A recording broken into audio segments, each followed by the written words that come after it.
an individual within this country. Just to recap yesterday's events, at around 12:20 p.m., political influencer Charlie Kirk was at Utah Valley University participating in a student-sponsored event with Turning Point USA. Charlie was shot at that event. He was transported to a local hospital where he later passed. Last night, his body was moved to the state office of the medical examiner. We will continue to facilitate movements to get him home today and with his family. Yesterday, during the investigative process, we located a couple of persons of interest. We interviewed those individuals, and after releasing them and after clearing them of being suspects, they faced scrutiny, they faced threats. We asked the public to be patient with the investigative process. These individuals were not suspects, they were people of interest. We ask that you do not impose into those people and that investigative process. They don't deserve that harassment for being subject to that. I'd like to thank all the investigators that are involved in this. They have worked around the clock. All day yesterday, through the night last night, investigators from the State Bureau of Investigations, from county, from city agencies, the university, our federal partners with the FBI, the ATF, and many others. Those are just a few of the people that we have involved in this. I'd like to thank all of them for their strong work. Through all that work last night, we were able to make a few breakthroughs. We were able to track the movements of the shooter. Starting at 11:52 a.m., this subject arrived on campus, shortly away from campus. We have tracked his movements onto the campus, through the stairwells, up to the roof, across the roof to a shooting location. After the shooting, we were able to track his movements as he moved to the other side of the building, jumped off of the building, and fled off of the campus and into a neighborhood. Our investigators have worked through those neighborhoods, contacting anybody they can with doorbell cameras, witnesses, and have thoroughly worked through those communities, trying to identify any leads. We do have good video footage of this individual. We are not going to release that at this time. We are working through some technologies and some ways to identify this individual. If we are unsuccessful, we will reach out to you as the media and we will push that publicly to help us identify them. But we are confident in our abilities right now, and we would like to move forward in a manner that keeps everyone safe and moves this process appropriately. Last night I communicated with Erica. The family's devastated. As a commissioner of public safety, as a father, as a husband, I can only imagine what that family's going through. The heinous event that happened yesterday is not Utah. This is not what we're known for. Over the past several weeks, we've seen this state come together to help families in mourning, come together as a community to show what Utah is known for a state of character, of service, of camaraderie, of a neighboring feel. We will not stand for what happened yesterday. We are exhausting every lead. We have every officer invested in this, every investigator, every local agency. The outpouring of support from the law enforcement community has been astounding. We are investing everything we have into this, and we will catch this individual. Having walked through the crime scene, through the hallways of this school, through the classrooms, I can't imagine what the people on scene felt as well. A horrific event where some of them barricaded in classrooms, some of them ran in fear. Can't overstate the tragedy and the horrific event that yesterday was, and how we will work to bring to justice the actions of one individual or any other individuals that assisted in that. Our state has gone through a lot, and we will come out successful.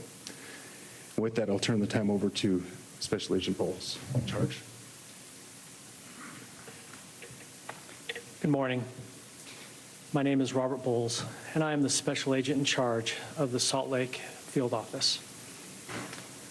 Following yesterday's tragic shooting of Charlie Kirk, FBI agents have been working around the clock in coordination with our law enforcement partners. We are and will continue to work nonstop until we find the person that has committed this heinous crime and find out why they did it.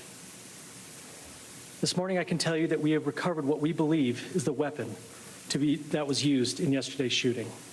It is a high-powered bolt-action rifle. That rifle was recovered in a wooded area where the shooter had fled. The FBI laboratory will be analyzing this weapon. Investigators have also collected footwear impression, a palm print, and forearm imprints for analysis. Now, I understand there are a lot of questions about motive.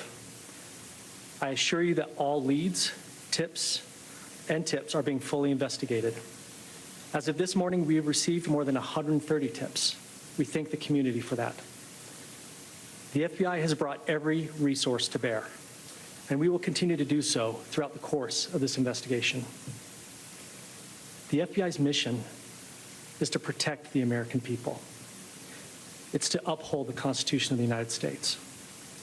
Any attack on the First Amendment is an attack on the very foundation of our democracy.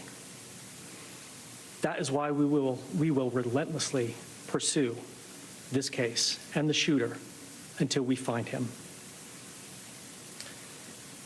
We also continue to grieve with the family and the community. It's our community. If you have any video or images from the shooting, we ask you to please submit them to our digital media tip website at www.fbi.gov/Utah Valley Shooting. You can also call the FBI at 1-800-CALL-FBI. We truly rely on the public's help in these types of cases, and no tip is too small or insignificant. Thank you.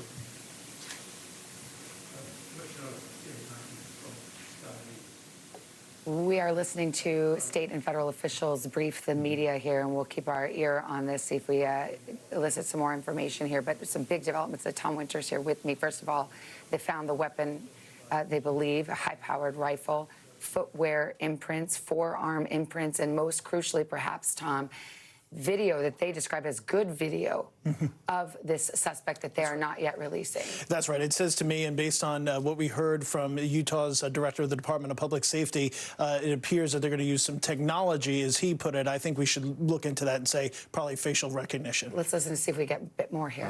We're not releasing many details right now, and we will soon. But right now we're not. But that individual appears to be of college age.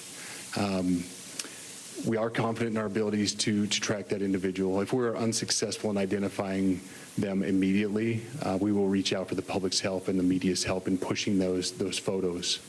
That was a new development overnight, working through the night, studying those cameras. So that's something that's new and that we're working through right now.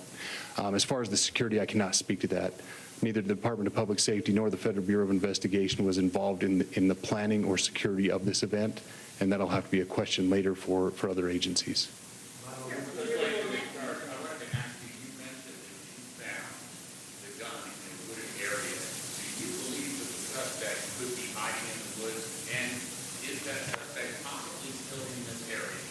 So that's a good question, and it's a question that goes to the safety of the community, right?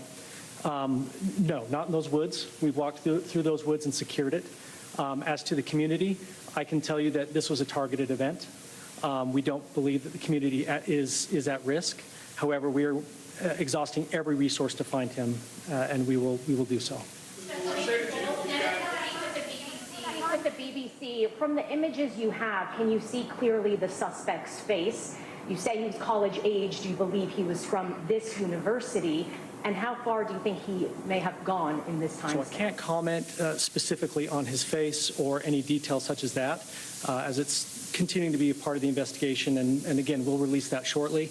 However, we're doing everything we can to find him, and we're not sure how far he has gone yet, but we will do our best. You have a clear image of his face? We have images of the suspect. Can you trace the gun's owner? That you've been able to recover, do you believe you know who this person is, the person that you're looking for? Again, as part of the investigation, we're not releasing any details such as that right now. We are exhausting all of our resources to be able to collect those, but that's, again, part of the investigation. Have you been able to trace back the owner of the gun? You said you found the weapon. Have you been able to trace back the owner of that weapon? We are working on that, but again, part of the investigation that I can't release. There's been a lot of turnover at the FBI. Do you think that's impacting the... Not at all. We've got complete and total support from everyone, from the director on down, and it's been an incredible supportive environment so far.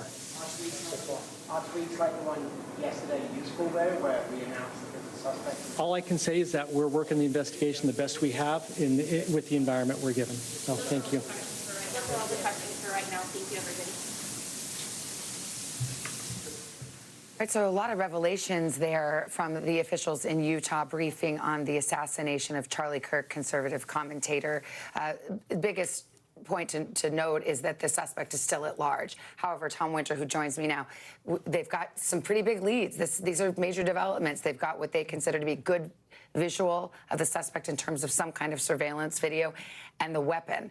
And that potentially could be a big lead in terms of identifying. 100%. This isn't somebody that phoned in and said, well, I might have a relative, somebody's missing. All that information can be helpful. This is derived by evidence. So a couple of key things here right now. They've found the weapon that they believe is responsible for this, that the shooter used. So that could be used to trace back to who purchased that. Is it, in fact, the shooter themselves or other information that can be helpful with respect to tracing that? You know that that individual no longer has that rifle. That's also important information to know.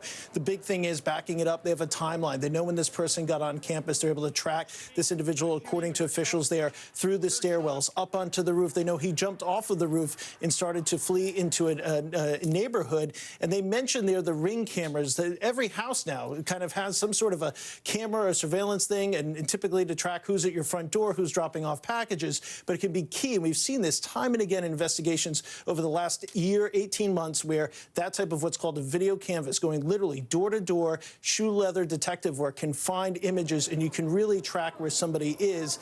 They said good images. They did not answer whether or not they have a shot of his face, but then they mentioned technology, Savannah, as we were discussing earlier. Sure sounds like they want to use some facial recognition and other tools to try to be able to find this person before they do anything else. And what they didn't say is that whether or not they know or have a good guess as to the identity of this individual, they're clearly not going to tell the public at this point as they're working this case.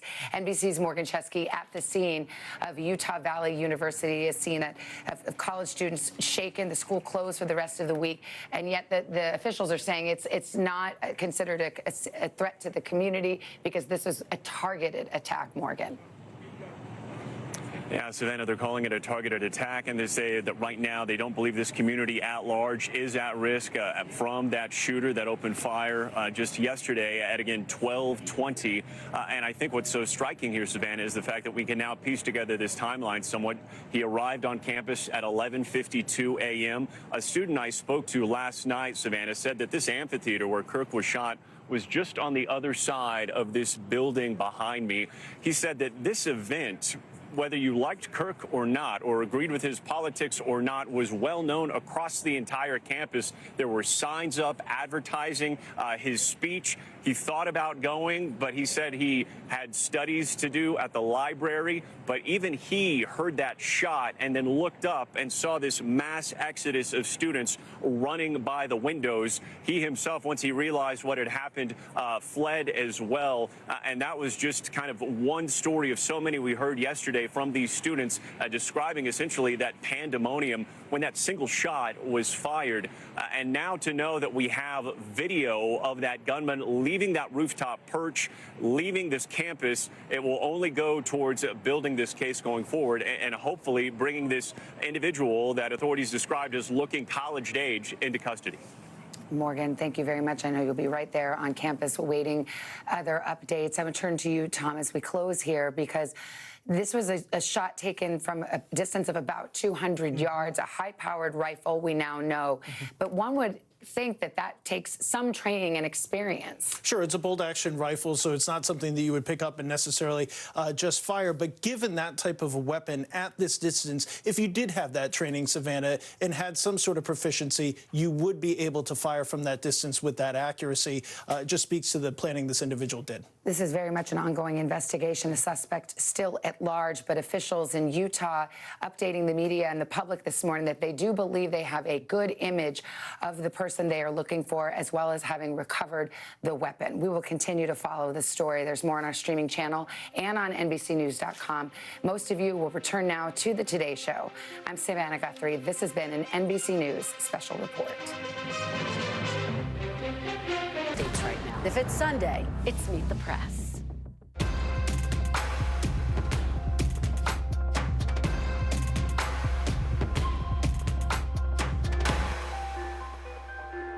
Here's The Scoop, a new podcast from NBC News, where